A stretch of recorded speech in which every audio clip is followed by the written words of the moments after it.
The Earnestly Speaking podcast is a show that is founded on free-flowing conversation and may at times venture into mature subjects. Listener discretion is advised. Yeah, Earnestly Speaking podcast.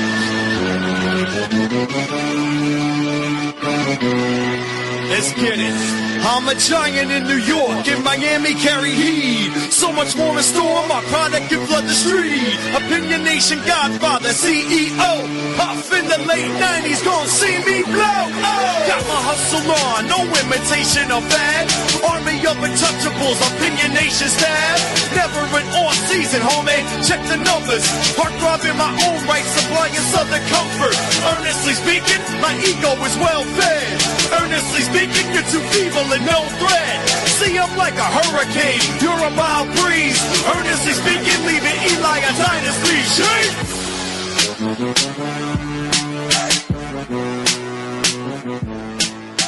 Earnestly podcast. Recorded this on Thursday afternoon about 3:15 p.m. here. Joined, of course, by our guy, Greg Hrinya, of course, our analyst here on the podcast. Greg, let's get this to work. There we go. Greg, what's going on, buddy? It's been a couple weeks, man. Nothing much. Thanks so much for having me. Lots going on since we last spoke, so it's a good time for it. Lots going on, man, in every sport, really, to be honest. But the NBA still trucks on, man. One topic I know we've discussed on the show throughout the last few months, actually, but now it's kind of dropping to crescendo now. The Giannis stuff is starting to pick up now. Now there's been no formal trade request yet, but the feel right now in the league is that we're getting close to him saying he wants to go. Now, obviously, the Bucks are saying no, he's off the table, this and that, but that don't mean anything. That don't mean nothing because the minute Giannis says I want to leave, it's going to happen. I guess my question to you, to keep it simple, do you think Giannis gets traded before deadline, which I believe is in February? Yes. Yeah, I think that he's gone. I think that the idea that he hasn't issued a formal trade request, he hasn't gone to the national media and said, I want out. But I mean, I think it's pretty clear that he's told the team that he has no interest in playing with them anymore. And I mean, I think that a lot of the positive reports about him staying in Milwaukee that we saw over the summer were him trying to protect his legacy, his image, him saying that up until the very end, I always wanted to be there. And they were the ones that chose to get rid of me. And I think they kept calling his bluff saying, we're sticking this out to the end. And now you're starting to see more noise come about. And I mean, to me, it's not even about anything that's said in the media. I mean, it's just watching him play. I mean, we said before the season that he was a favorite for MVP. And I mean, he's been giving James Harden in Brooklyn vibes playing out there. He's not moving on the floor. I mean, he's basically quitting on the floor. Yeah, you were very critical. Like out there. I mean, they lost the game to the Wizards. And I mean, you could argue, well, it shouldn't be that close. But had he put in an honest day's effort, they win that game by 15 points. I mean, he's not moving on defense. I mean, he's too good of a defensive player to just watch guys go to the rim for layups. And if he's not going to give effort, I know the team, Doc Rivers, all those guys, they're not going to criticize him for it. But people can see it watching the games. And the last injury that he had, I mean, you could even question. I mean, the reports come out from Shams that his agents are talking to the Bucks as we speak, and then 3 minutes into the game, he gets hurt. I mean, I don't know. It's suspicious. So I don't. Do you think he's hurt, or do you think he's embellishing it?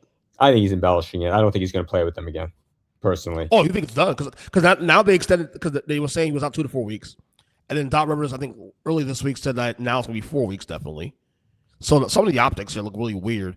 You were very critical in text too, especially because I remember when I texted you what was going on, and you lit him up. It's like this is disgusting. And I watch every one of their games because for me, this was the interesting storyline. And personally, I wanted to see him stay in Milwaukee because I think it's so rare that you see a guy spend his whole career with one team. Right. And I knew that it was sort of reaching a fork in the road, which way it was going to go. And I'm like, I want to see how this team plays. And honestly, like, if he himself had played better, their record would be better. And I mean, yes, they're not maybe a championship contending team, but I mean, the game that he left, that he got hurt in, Kevin Porter Jr. and Ryan Rollins combined for 48 points. Like, you can't tell me that they don't have any other talent. They had, Miles Turner is solid, maybe not spectacular. But again, Miles Turner was a big that Giannis wanted. They went out and got all the players that Giannis wanted, and it didn't work out. And now he's going to bolt. Like, they've done everything for him since day one. I agree with that. Personally, I'd send him to Sacramento. I mean, like, a resentment trade. Yeah, I mean, I know that this trade is a little different, and he's going to have a lot of say where he goes because he's only got 1 year after this year on his contract. So no trade clause though. I mean, they could technically send what he wants to, but they also want to do that, make himself look bad. Also, too. Right.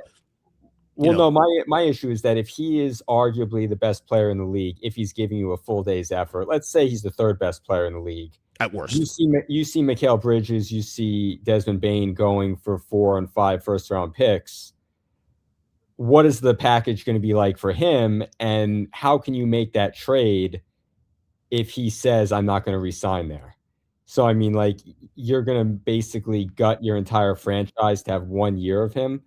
That doesn't make a lot of sense. So, because, I mean, he has an opt-out after next season, which he'll obviously take. And also, I think part of the reason that he gets traded in season is because his extension number that he can sign in October, if he gets traded, that extension number goes with him.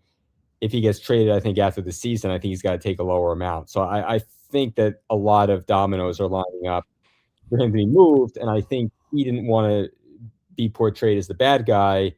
Right. And the Bucks weren't going to acquiesce. They're like, hey, with you playing, we've got a chance to beat anybody on any given night. And he hasn't played his part, to be quite frank. And not just the games that he missed when he was injured with the groin injury, but even when he was playing, I didn't see a guy who was 100% engaged. We did a draft, I think back in April and May. We did a couple drafts. We did one with Kevin Durant, like hypothetically what would be a good fit for him. We did one for, I think, another player, but we did one for Giannis especially too. Now, this is before free agency. This is for the draft, all that stuff. Now looking at lay of land. Like, again, there's been no formal request yet, but we do expect something to be such to happen. Something to that degree. I mean, then again, after what we saw, last year this year rather, last season with Luka, when it was nothing that came out of nowhere, and then he got traded out of nowhere, nothing's on the table. Looking at lay of land now in December of 2025, we're already a third into the season now.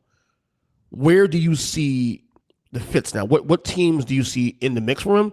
What teams do you see right now are in play? What teams do you see that he fits best with? But here, obviously, here in New York. I mean, it was flirtation with New York and him in the Bucks during the summer. That's been confirmed by multiple sources now, and we're still hearing now that New York would be in play for him. But there are other teams, obviously, that are being spoken about that could be in the mix.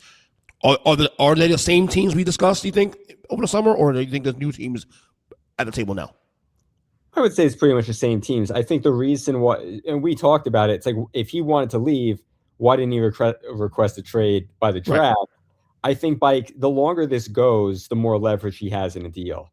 Because if he's only got 1 year left of control, it's easier for him to dictate a destination. So if he had said in June, I want to get traded, a team like Atlanta or Toronto or whomever might say, we're going to take the gamble that we have him for two full seasons and we can convince him to stay or accomplish something in those 2 seasons.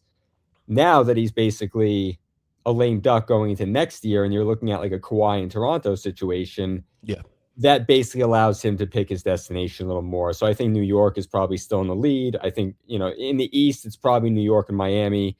In the West, it's probably San Antonio and Houston. I mean, I've heard people mention Oklahoma City, but I mean, like, how realistic is that? Just like, I just don't see Sam Presti wanting to gut assets for a team that's already a runaway freight train towards a title.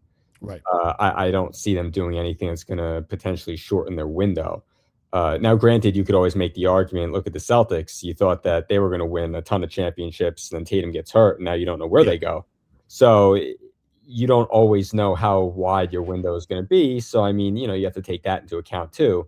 But I think you're just looking at a handful of teams. I mean, you hear teams like Golden State being mentioned, but it's like, if you think about that rationally, like if Giannis is looking at signing an extension and competing for multiple titles, like Steph's there's a couple things. One, I'm glad you mentioned that, because I saw a little report today on X that the only player they would consider trading for, trading to Milwaukee is Draymond Green. Well, I'm like, well, duh. well, no, the report was they would only ever part with Draymond in a trade for Giannis. So like they wouldn't trade Draymond for any player unless it was Giannis. But I think that the way that the framework was presented in, the research that I've done would be like Jimmy Butler would go in that trade. But I mean, long story short, the trade doesn't make sense from a lot of angles. One, he's going to a team that's super old. How long can you expect Curry, who's already dealing with injury issues the last couple of years, to possibly be in that role where it could be him, Giannis, and Curry, and figure, oh, we're going to do this? But that's the only. But to be fair though, Greg, Steph Curry's the only old guy I'd be okay playing with, because Steph Curry is 36, turn 37 next year, I think, but he's still relatively in his prime. True, but it would just be the two of them. So I mean, if you're getting rid of Butler, like then you'd have Draymond, who can't shoot, and Giannis, who can't shoot, and then teams are going to key up on Steph. And also, you got to gut your team in that situation. It's not just them trading Butler, or however it shakes out. They've got to trade all their picks. They're probably moving on from Moody, Podziemski. I mean, I know they want to move on from Kuminga, but I mean, that whole Kuminga thing is so fucking weird, bro. Yeah, so. But I mean, from Giannis' standpoint, you have to look at it and say, what's left with a team after I get traded? Which is why I think that he's slow played this, because the longer this goes on, the more he can say, okay, now it makes more sense for the Knicks to be the only team to make a move, because if that's where I want to go, the other teams don't have as much leverage, because they don't want to, if you're Miami and Giannis says, I only want to play in New York, do you want to trade Ware, Hero, all your tradable firsts, maybe Jaquez, all that, so that you can have Giannis, Bam, a year of Wiggins? That's assuming Wiggins is in the deal. I mean, to be honest, Milwaukee's any deal that Milwaukee makes, which is why I think the Knicks deal isn't as bad as people would make it out to be, is because you're getting Karl-Anthony Towns, but you're also probably getting off of either Kyle Kuzma, his money, or Bobby Portis's money. So whoever they're trading Giannis to, I'd imagine they're trading one of their undesirable contracts as well. And if you could turn that into Cat, who's a perennial all-star, and OG Anunoby, who's also very good, maybe you move Anunoby to a third team, maybe you move both of them. I don't know how it sets up for them, but I mean, if you were to look on paper and say, okay, they have Rollins, Kevin Porter Jr., OG Anunoby, Karl-Anthony Towns, Miles Turner. Like, I mean, it's not a championship team, but it's also not terrible. That's if they're trying to keep their heads above water. If they want to move Anunoby, I'm sure they could get a couple first-round picks for him, and then they could go in that direction. But I mean, I don't think that that's the worst deal in the world if they're also shedding salary beyond Giannis. I don't think it's as bad if he says to them, that's the only place I'm willing to go. I feel like that's the most realistic trade. I would also be open to Miami if I were him, but you have to look at it and say he's going to go to a team that's ready to win a championship right now. Basically, what he's doing is what Kevin Durant's been doing. He just wants to chase championships at this point. And you can't blame him. Yeah, but what I would caution to him is that Kevin Durant did the same thing, and I don't think anybody respects those championships the way that people respect LeBron's championship in Cleveland. I think the optics with Durant look worse. You go again, the Golden State situation. You went to a team that already won a championship with that same core, won 73 games, with literally a couple of possessions away from winning back-to-back titles. Then you go to that same team that beat you in the playoffs that you were up 3-1 against. So I think there was a lineage of things that happened that may look bad more than anything else. The honest thing won't look as bad, but I think what gets me more than anything else is that what is he mad about? Everything he's asked for, he's gotten. Milwaukee has done everything they could to keep that roster afloat. Okay, guys can't stay healthy. Hell, he can't stay healthy in the playoffs. He's missed in the last 4 years in the playoffs. He's gotten hurt at least twice. That's actually hurt them in a chance to to win on the title. I mean, they have won a title with him already. That does help his case of him not getting like lambasted by the fans. But everything he's asked for, he's gotten. Okay? It's just that the circumstances have not panned out because of an injury here or this and that. But it ain't because of Milwaukee ain't being aggressive. I can argue they've been the most aggressive team in the last 5 years. Yeah, and that's why the whole thing is so upsetting from just a general fan's point of view, because it's not like Damian Lillard where Portland said, we want to keep you, but we're going to go in a totally different direction. Like Milwaukee has done everything possible to put like veteran championship caliber players around him. You know, they went out and got Damian Lillard. They went out and, you know, I mean, I know the Kyle Kuzma trade fell apart, but I mean, they got Drew Holiday at first, you know, to add to him in Middleton. Then when Holiday was taking a downturn and couldn't be like a 1A or a 1B anymore, they moved on to Lillard. And then when Middleton couldn't play anymore, they moved on to Kuzma. I mean, it's they not like they even added your sorry ass brother on the roster to make you happy. Yeah, and I think that's another thing. I mean, you know, they've been carrying his entire family for years. You know, from the second that he stepped foot onto U.S. soil, the Bucks have catered to his every whim. And to see that, you know, they hire Adrian Griffin, that was, you know, blessed by Giannis. Then they didn't like the way the defense was playing. He blessed the firing. Then they bring in Doc Rivers. He blesses that. And that, you know, it's like every move has been run by him, and he's given the okay to every single move. And to then see him not like that the cupboard's bare because of his bad general managing, that's kind of like a sour pill to swallow, I would say, not just for Bucks fans, but, you know, just as like a casual NBA observer, you know, that's not a great look for him. And I think what he wanted to avoid in this whole thing was being portrayed as a villain. That's why in the offseason, you can both ways. Sorry. Yeah. You kind of have both ways. LeBron couldn't do it. He can do it. 100%. You can't be the good guy on your way out of town, which is what he was trying to do, which is why he went on, you know, podcasts in the summer saying, I want to win another championship with the Bucks and all that. It's basically to say, I did my part. They didn't do their part. Blame them. Don't blame me. But the reality is that if he's on the floor and playing hard and playing well, you know, okay, maybe they're a 5 seed. Maybe they're a 6 seed. Maybe that's not that exciting to him. But they should be a lot better than they are now. And I'd say a lot of the reason that they aren't is because, one, his injuries, which have been cropping up more over the years. And also, I wouldn't say that he's played that well. So, I mean, you know, to your point, he's, you know, a lot of it falls on him. And I guess, you know, maybe this is an admission for him that he can't carry a team on his own anymore. He needs another star to help him. Yeah. He needs somebody to take the load off of him.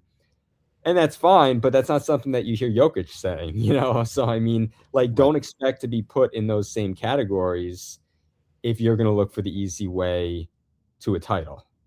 Any predictions on where he goes?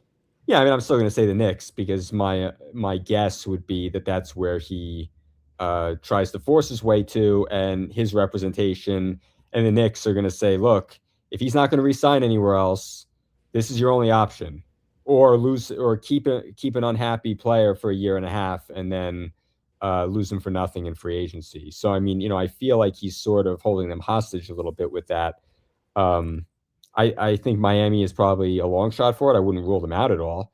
Yeah. I just feel like in Damian Lillard's case, where he only wanted to go to Miami, he had 4 years left on his deal. In Kevin Durant's case, when he wanted to go to Miami or Phoenix, he had 4 years left on his deal.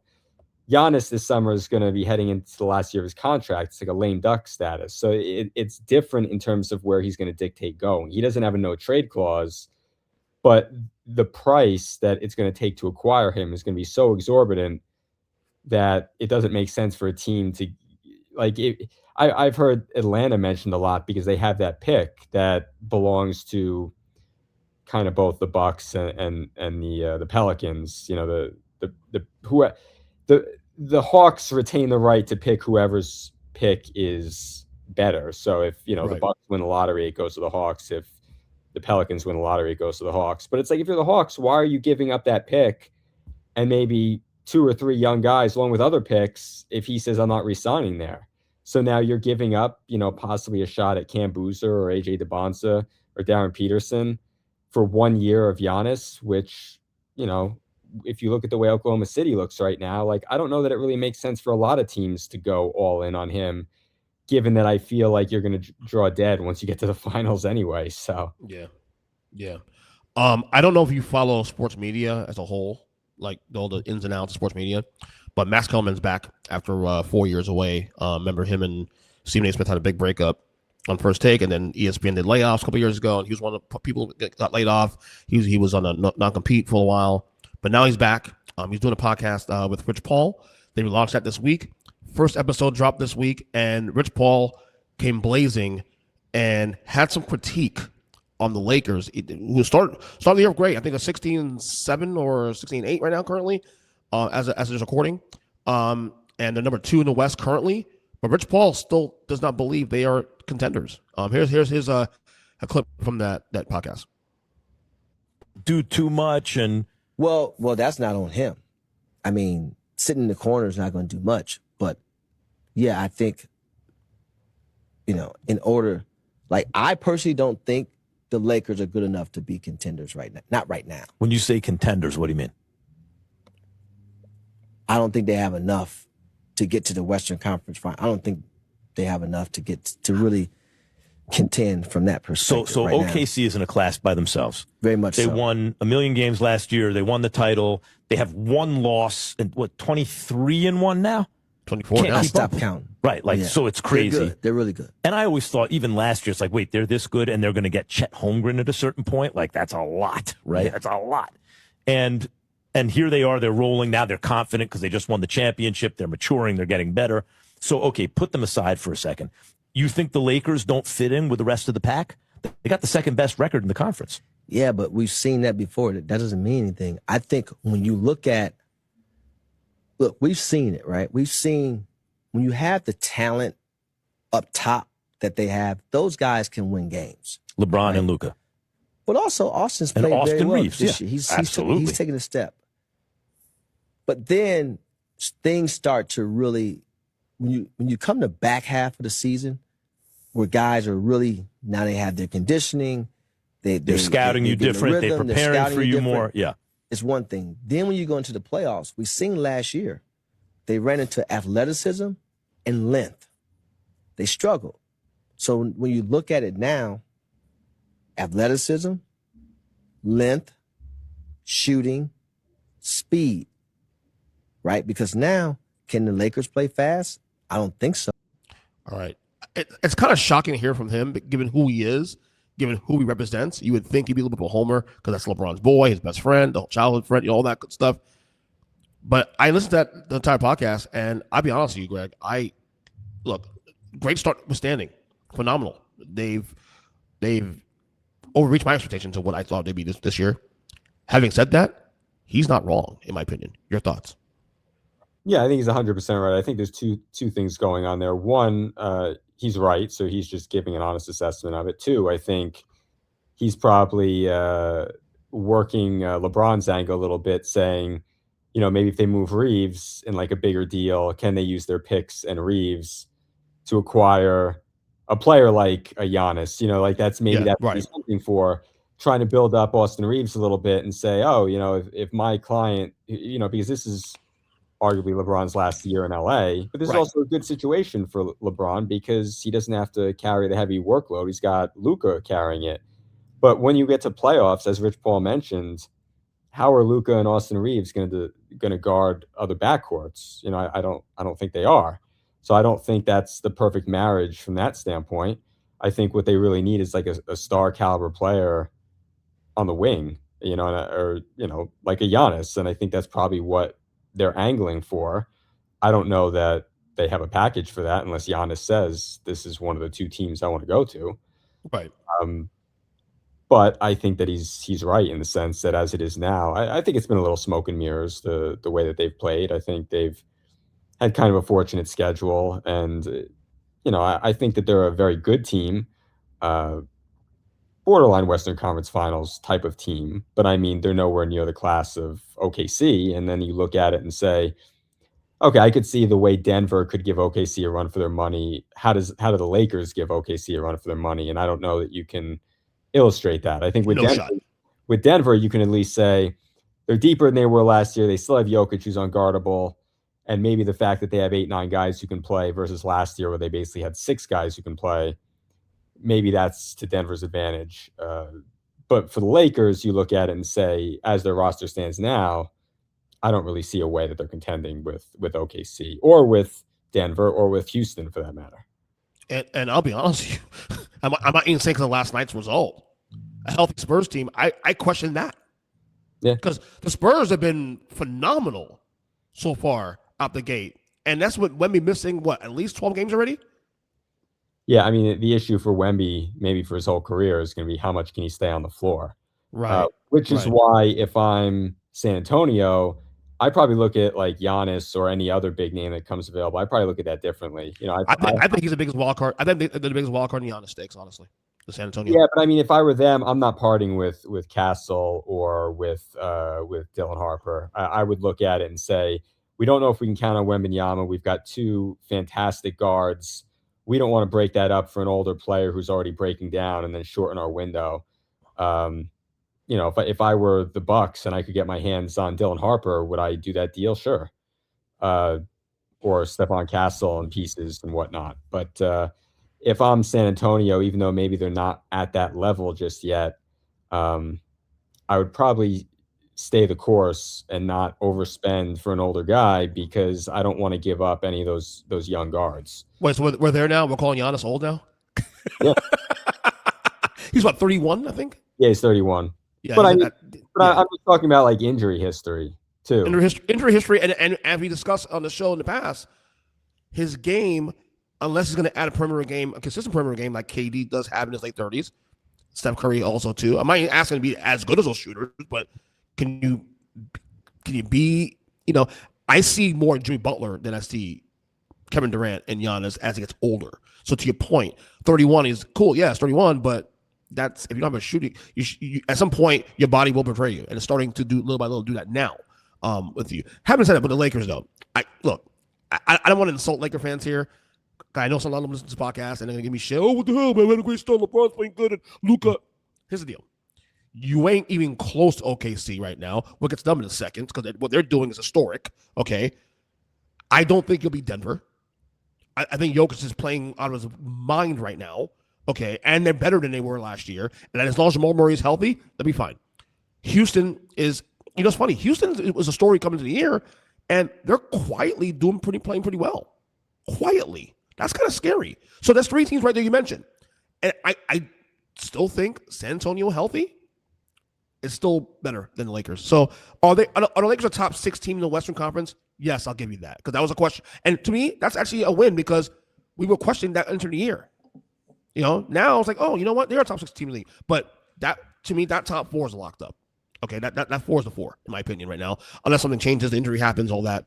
But yeah, they're nowhere in a conversation of OKC and Denver, and I would even say Houston. Yeah, and the one thing I want to add about Denver is that they're doing all this without 2 starters. So they're missing Aaron Gordon, who's a borderline all-star in his own right, and Christian Brown.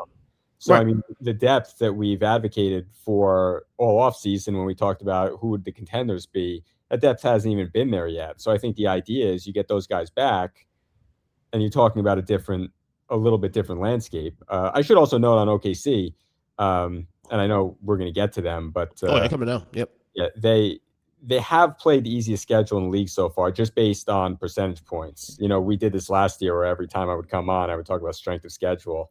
So, their strength of schedule, when you look at it with, 57 games left, currently is the hardest. Now, obviously, they're better than every other team, but I will say that I don't see them finishing 81-1 either.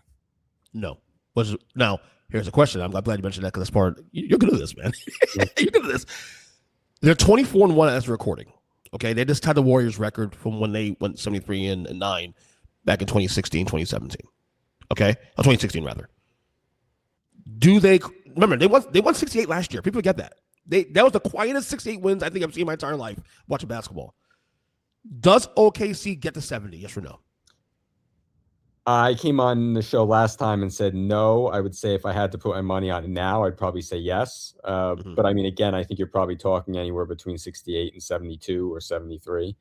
I think that they still have. I don't see them beating the the Warriors record, if that's the question. I think the Vegas odds are like plus 500 to beat the record. But at this point, oh really? That's not good odds then. No, it's not good odds. No, and I think, and again, part of that is because, again, going back to my strength of schedule thing, they have played a very soft schedule. So, they have.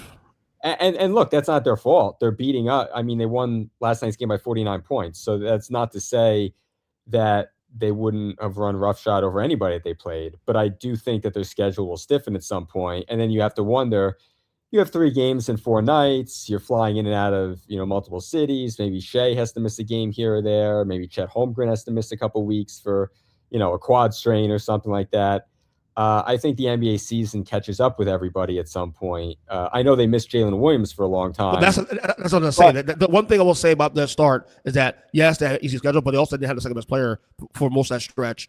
And they're also winning those games the way you're supposed to. True. Yeah. So, I mean, I guess if I had to say today, would I say they would win 70 or 71 games? Yeah, probably. I would probably change what I said a couple weeks ago and said no to yes, but I don't think it. I still don't think they're going to beat the Warriors record. I don't think they're going to go like 75-7. I'm still apprehensive about them getting to 73. I think they get to 70 because, again, they just literally 2 wins away last year from getting there. So it's not like we haven't seen before. And they're better, and they're at the right age tier. They are what the Warriors were in the mid-aughts. Like they were young enough.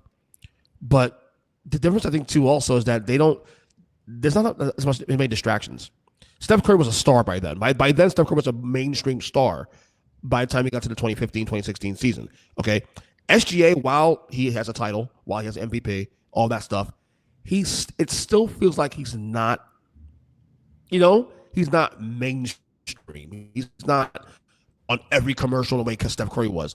And I think that's a good thing because I think, in a sense, it keeps you hungry. It keeps you locked in. You're not distracted by all the other things, answering things around your team, around your career. I think that's a good thing, honestly. Yeah, and also I think that their team is so good that it's not just him. Like last year, I was a huge advocate of him winning MVP.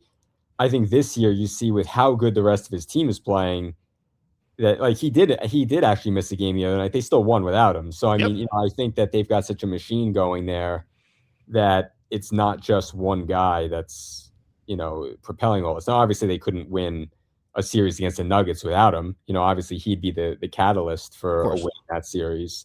But I'm just talking about on a Tuesday night, if you're playing Sacramento on the road, they could have A.J. Mitchell easily fill in for them. They can go in there and win that game by 20. So, they've got such a good infrastructure built there that it's beyond just him at this point. I think that it's not like Jokic, where if you took Jokic out of Denver, you're looking at a G League team last year, basically. I think that they still have a really good foundation in place that you could say, okay, AJ Mitchell, Jalen Williams, Chet Holmgren, Hartenstein's not even playing. Like, you can tab 5 or 6 guys and say, go out and win me a game. They could win you a game.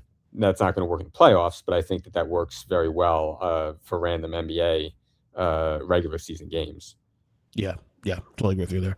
All right, one other thing to get out of here. And now, people listen to this podcast, we actually covered this exact conversation on my show I did with my dad and my brother about 2 weeks ago about Nikola Jokic. I want to bring this up to you now because initially when I saw the video, it was actually set up for you to talk about, and then it ended up getting my brother and my father. But I want to play a clip here. It's from the Zach Lowe podcast where he had on Stan Van Gundy talking about Nikola Jokic, and basically Zach Lowe confessing and saying, listen, this guy might be the best offensive player you've ever seen in the league. And then Stan Van Gundy came in and from the top rope and even gave you even not crazier take, but even hotter take than Zach Lowe. Here's a clip from the from Zach Lowe podcast from a couple weeks ago.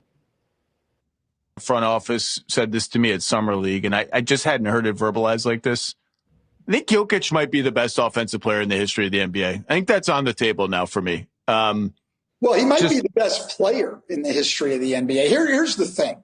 Like, my son says this all the time about every sport. He's more of a baseball guy. He goes, I understand the thought that you compare players to how well they did in the era they played in. But the evolution of athletes is, we can probably say that the best 20 basketball players in history have probably played in the last 20 years, Zach. Well, what a take. And then obviously, you go on social media, everybody's like, whoa, all the Jordan fans, LeBron fans, Kareem, Magic, and blah, blah, blah. Everybody's like, oh, you can't say that. Greatest all time. He's not Jordan. He's not LeBron. He's not all that. But the thing is, I so many years doing this medium now, I'm learning to take a step back and read the tea leaves. Forget the branding. Forget even the rings too. I mean, the rings do matter. You have an argument about these things, but forget those things for a second. There's this about as a basketball player, raw, to the point. I think Zach Lowe's point is actually very, very, very real.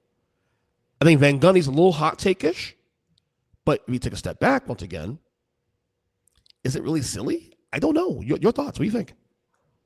I don't know that it's silly. I think that I agree with Zach Lowe's point. I think you could very easily make the case and maybe even say definitively he's the best offensive player who's ever played the game. I just don't know the same argument that I had for him not winning MVP last year. I don't know that you can say that a guy who's as mediocre a defender as he is can be the greatest player of all time. When you look at MJ, for example, who's a dominant defensive player in addition to being, the sniper, the great shooter. His defense is underrated because how great he was on offense outside the ball, but he's a dominant defensive player also too on top of that. And also like LeBron in his prime, obviously not the last 5 to 7 years, but LeBron in his prime when he was between 25 and 32 was also a dominant defensive player. She said he doesn't have enough left in the tank to give that anymore. But I think when you look at some of those other players, now if you want to put him up against Russell and say, well, Bill Russell was a dominant defensive player, but he was just average on offense, I guess you could probably put Jokic, and again, that means you're ranking him at 5 or 6 or, whatever all time. So it's like, that's not a slight on him, but I would say Jokic is to offense. So maybe Bill Russell was to defense. Jokic is, again, I think Zach Lowe said it perfectly. I think that he's probably the best offensive player or right up there with, a few other players in history. I know that Wilt had numbers, but I mean, I don't think he was a great free throw shooter. And, I don't think he's got the touch and skill ultimately, from a shooting standpoint that Jokic has. But I mean, look, he's in lofty company. If he retired tomorrow, you're probably putting him in the top 10. So, I mean, just based on his skill set. All time? Yeah, probably. So, so like, I don't know if you do lists. I love doing lists. I've had a list created for at least 20 years. And it's obviously my top 10, 15 list has been adjusted, through the years with the rise of LeBron, the rise of Curry, and all that stuff. There's no doubt Nikola Jokic blindly is already in the top 20 list. Probably top 15 at this point. Okay? When we all have lists, we do lists for different reasons. And what different criteria is like, are rings, how do you weigh rings? I know I weigh rings. It's not the be all end all, because if it was the be all end all, then Bill Russell's number 1 with a bullet. Okay, but the fact of the matter is not that can't just be the case of why you do a list like that. But there's no question that Nikola Jokic, looking at it from a fair and balanced conversation, he's definitely a top 15 player at this point now, all time. And then he gets one more ring. Now we're having a conversation now about him flirting the top 10. Now, again, it gets complicated because, like SGA we spoke about earlier, he's not very mainstream, mainly because he's a 1-2. He just want to play ball. Mm-hmm. And unfortunately, these things kind of hurt because especially NBA fans, they're so big on the fixation of branding and fixation of like, you're in my face all the time. That a guy like Tim Duncan, who's won just as many rings as Kobe, and is literally a Ray Allen shot from sometime Jordan for 6-0 in the finals. We kind of downgrade Duncan because he was not in our face all the time. But the fact of the matter is, he put the work in, his lunch pail guy, the whole thing. No doubt what Zach Lowe said, he's probably top 3. Certainly right now, just coming in blindly, he's definitely top 3 offensive player all the time.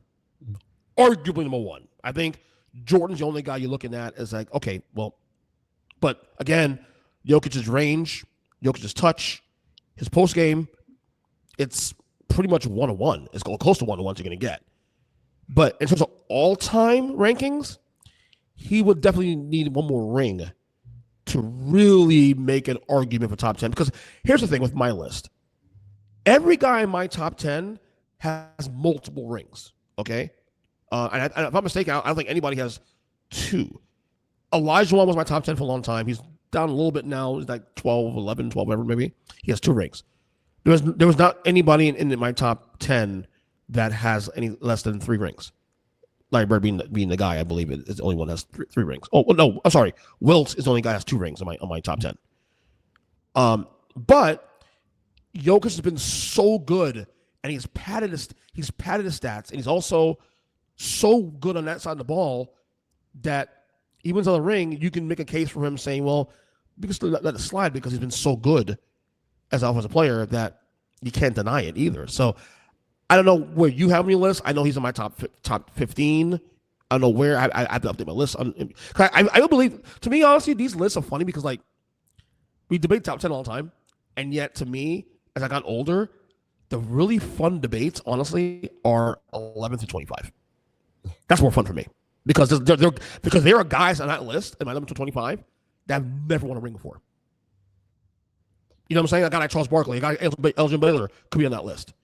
You know what I'm saying? So, what if you have a list, Greg? Yeah, where would you put him?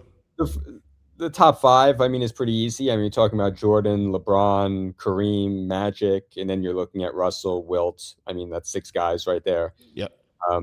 Probably in that range. I mean, Yep. you know, if his career ended today, 9 through 12, somewhere, if we're talking about Jokic again, I mean, again, I know he's only got 1 ring, but, I would say a lot of those teams, a lot of those players who won multiple rings also had a better supporting cast than him. So does he get punished for that?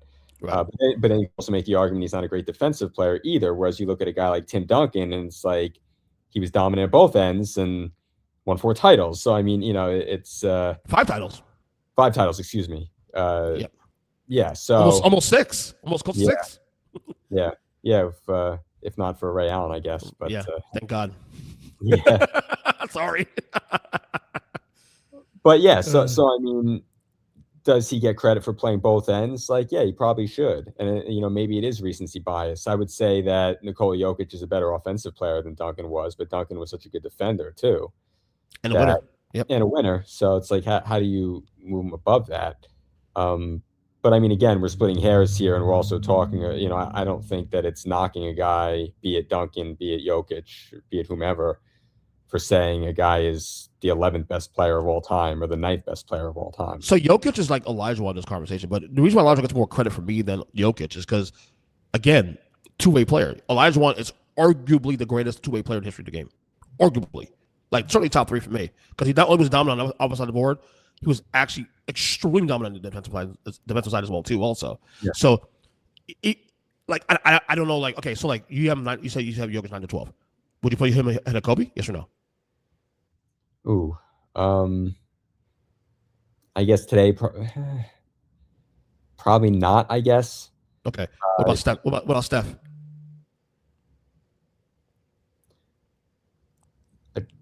I say no, but I'd probably put him ahead of Steph just because I feel like again, you're probably talking about 2 rings again. Again, when you're adding Durant and that whole thing, like.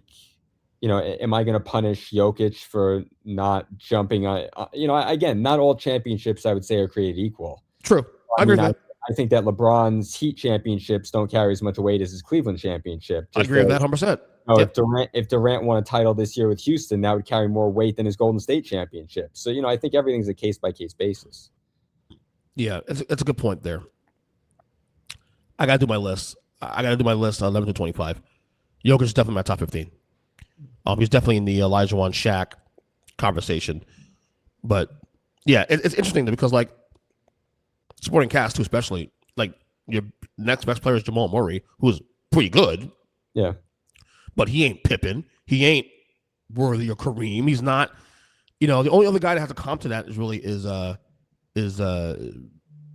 Olajuwon, whose second best player was Clyde Drexler at the tail end of his prime.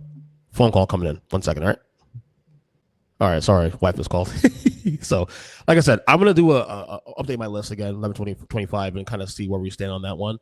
But it is an interesting debate, man. And I know a lot of old heads get offended by these things. I'm considered an old head now at this point. I'm 45, but I've also watched Jordan's peak, so I have the perspective of how good Jordan was. I have perspective of LeBron's peak because I watched LeBron's peak as well too. So, but it is interesting. A guy like Jokic, who's very quiet, doesn't this like Tim Duncan just put his head down. I'll tell you one guy who may be very complicated in the end if he wins more titles. SGA. SGA might be complicated because, like Duncan, like Jokic, quiet, but he's winning titles now and he's doing it in dominant fashion. And it's not like he's getting a superstar off the streets. They're building around him this core. So that's going to be interesting to see how SGA's legacy gets prospected in the years to come. Honestly, yeah, it's still so early in his journey that it is.